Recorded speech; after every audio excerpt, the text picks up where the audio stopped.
Hey there, ready for another deep dive? Today we're exploring the teachings of Sri Nisargadatta Maharaj, a 20th century Indian spiritual teacher. His book, I Am That, is kind of our guide for this one. And, it's less of a textbook. It's more like stepping into a room full of deep conversations. It's true. The book is structured as a series of dialogues between Maharaj and his questioners, all grappling with these big questions about the self, about reality, and about the very nature of existence. And I think what's remarkable is that Maharaj wasn't confined by any specific religion or dogma. So he wasn't trying to build a following or create like a new set of beliefs. Not at all. His focus was on guiding individuals towards a direct experience of their true nature, what he calls self-realization. Okay, I think a lot of us are looking for that, but what does self-realization like actually mean? It can sound kind of vague. Yeah, and that's where the format of I Am That is so helpful. We get to see Maharaj work with people, helping them kind of unravel this mystery of the self through conversation. There's this one anecdote that really struck me. Someone asked Maharaj about the difference between him, this enlightened master, and the questioner, this regular person. And Maharaj simply replies, no basic difference. I have to admit, that's kind of disarming. So much of spirituality seems to focus on hierarchy, like finding someone better or more advanced. And this is where Maharaj flips the script. He dismantles that hierarchy, emphasizing that we are all fundamentally the same. It's not about finding someone superior. It's about recognizing the inherent truth within ourselves. And that brings us to what might be the two most important words in the book, I am.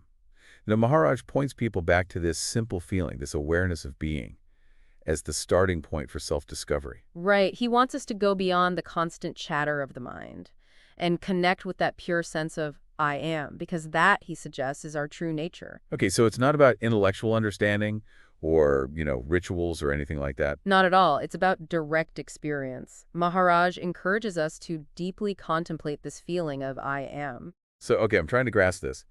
How does contemplating I am lead to self-realization? What's the, practical implication of this? One of the most striking ideas Maharaj presents is that we are not our bodies or our minds.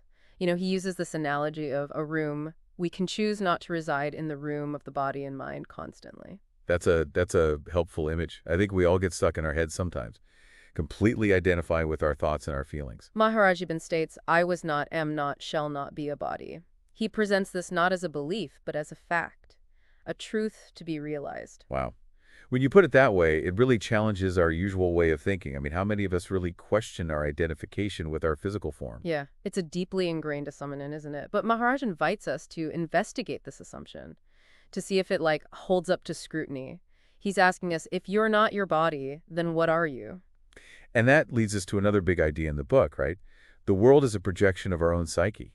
Exactly. Maharaj suggests that we're constantly searching for meaning and purpose in this world, but we often forget that it's our own minds creating much of what we experience. So it's like we're all creating our own personal movies, projecting them onto the screen of reality. That's a great way to put it. And what Maharaj highlights is that we often mistake the projection for the reality.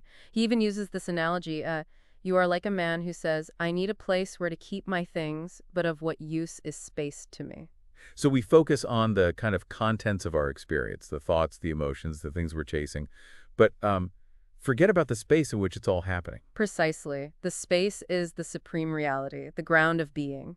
And we tend to overlook it entirely. We get caught up in the stuff and miss the vastness in which it exists. This is a lot to process, but I already sense how this shift in perspective could be incredibly freeing. It is freeing. Because if we see the world as something fixed and objective outside of ourselves, it leads to confusion and suffering.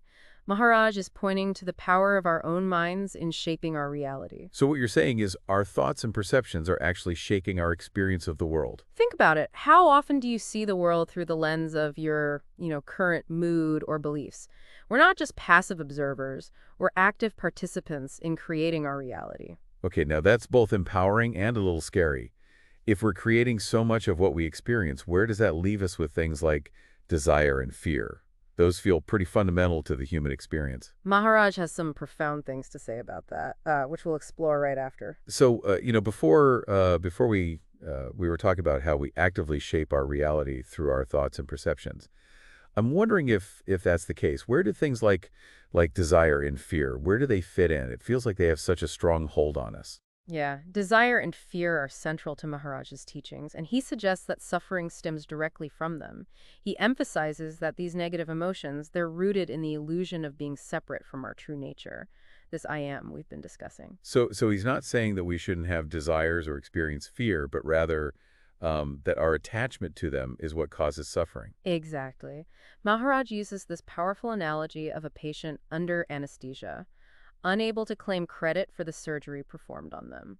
That's an interesting comparison. Are you saying that our sense of control over our actions is an illusion? Maharaj challenges our whole notion of agency, suggesting that much of what we think we're doing is actually happening through us, not by us. It's a radical idea, isn't it? It really is. I think we all cling to this idea that we're in control, that we're the authors of our lives. Maharaj would say that true freedom comes from surrendering that illusion of control. He encourages us to shift from a state of doing to a state of being, from a place of striving to a place of acceptance. Okay, that resonates with me, but how do we practically make that shift, especially when it comes to desires and fears that feel so deeply ingrained? Maharaj emphasizes the power of awareness. He suggests we cultivate the ability to watch our thoughts and feelings without judgment, just like observing traffic on a busy street. Don't get caught up in the traffic, just observe it. That's a great analogy, but how does simply observing our thoughts and feelings help us break free from, desire and fear? When we can observe our desires and fears without getting swept away by them, we create space. In that space, we have the freedom to choose how we respond. We're no longer ruled by our reactive patterns. So awareness is the key to breaking free from these conditioned responses. It sounds like a practice of mindfulness, something you have to cultivate over time. You're right, it does take practice. Maharaj would say that this practice of awareness is central to the path of self-realization. It's about shifting our attention from the contents of our minds to the awareness itself, to that sense of I am that is always present. Maharaj even says, give your undivided attention to the most important thing in your life, yourself. But I think a lot of people would say that they're already very self-focused, obsessed even. He's not talking about the egoic self, the one preoccupied with thoughts and feelings and external achievements. He's talking about the self with a capital S, that pure awareness that is the source of our being. Okay, that makes sense. He's calling us to connect with that deeper dimension of ourselves, beyond the limitations of the ego, but it still seems abstract. How do we actually do that? Remember how Maharaj emphasizes that we're not our bodies? Well, he encourages us to start behaving as if we are not the body. So it's about embodying that understanding, not just intellectually grasping it. Exactly. He suggests we pay attention to how often we think and speak from the perspective of I am the body, and then choose differently. It's almost like a mental reprogramming, where we consciously shift our perspective and then our actions follow. Precisely. And that shift in perspective can be incredibly liberating. When we're no longer trapped in the limitations of the body-mind, we open ourselves up to a whole new way of experiencing the world. That's powerful. It makes me think about how Maharaj himself came to realize his true nature. Didn't his own guru play a significant role? Absolutely. Maharaj often spoke about the impact his guru had on his life. He said his guru told him simply, "You are the supreme reality." Wow, those are powerful words. And that was enough to spark his awakening. It seems so. Maharaj emphasizes the power of simply remembering those words, of trusting his guru's declaration. He would say, meet your own self, be with your own self, listen to it, obey it, cherish it, keep it in mind ceaselessly. You need no other guide. That's really interesting. So while a guru can be incredibly helpful in pointing us in the right direction, ultimately the journey is an inner one. Exactly. Maharaj encourages us to become our own guru, to cultivate a deep inner connection with our true nature. That's a pretty radical idea, but it also feels incredibly empowering. It is empowering. Maharaj is reminding us that everything we need is already within us. We don't need to rely on external authorities or complicated practices.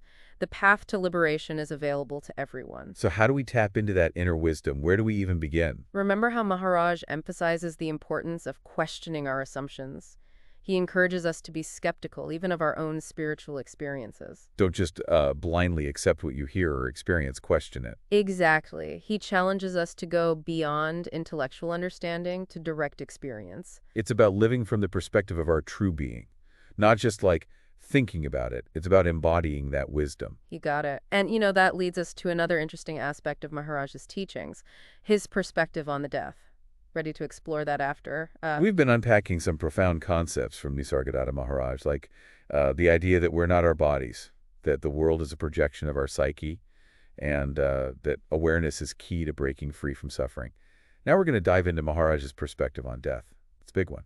It is. And Maharaj's views on death, they might surprise you. He doesn't see it as an ending, but as a natural transition, a liberation from the limitations of the body and mind. That's a very different perspective than what many of us are used to. I think death is often seen as something to be feared, something to avoid at all costs. Maharaj challenges that fear directly. He even shares a story about his guru dying peacefully during a prayer session, surrounded by loved ones. It's a beautiful image. It really reframes death as a natural part of life, not an enemy to be battled. Exactly, and he emphasizes that detachment is key to overcoming the fear of death. He states, the real never dies, and the unreal never lived. What does he mean by that? What's the real that never dies? Remember how Maharaj emphasizes that we are not our bodies or minds? He's suggesting that our true nature, that I am awareness, is beyond the physical realm. It's the eternal, unchanging reality that persists even after the body dies. So it's like that room analogy again. We're not confined to the limitations of our physical form. There's a larger space, a deeper dimension of being that we can access. You got it. And when we realize that, death loses its sting. It becomes simply a transition from one state of being to another. This is all so fascinating, but I have to ask like a practical question. How does this understanding of death affect our daily lives? Does it make us more reckless or careless? Actually, Maharaj would say the opposite. He believes that understanding death can make us more compassionate, more loving, and more present in each moment. So knowing that our time here is finite can actually make us appreciate life more. Absolutely. He encourages us to live fully, to embrace each experience, knowing that it's all part of a larger cosmic dance. That's beautiful. But Maharaj doesn't shy away from the challenges of life either, right? He acknowledges that the path to self-realization can be difficult. He does. He even says, unless you make tremendous efforts, you will not be convinced that effort will take you nowhere. That's one of those statements that really makes you think. So effort is both necessary and ultimately futile. I'm trying to wrap my head around that. It's a paradox, isn't it? But what Maharaj is pointing to is the limitations of the ego. The ego believes it's a separate individual striving for something it lacks. It relies on effort and achievement to find fulfillment.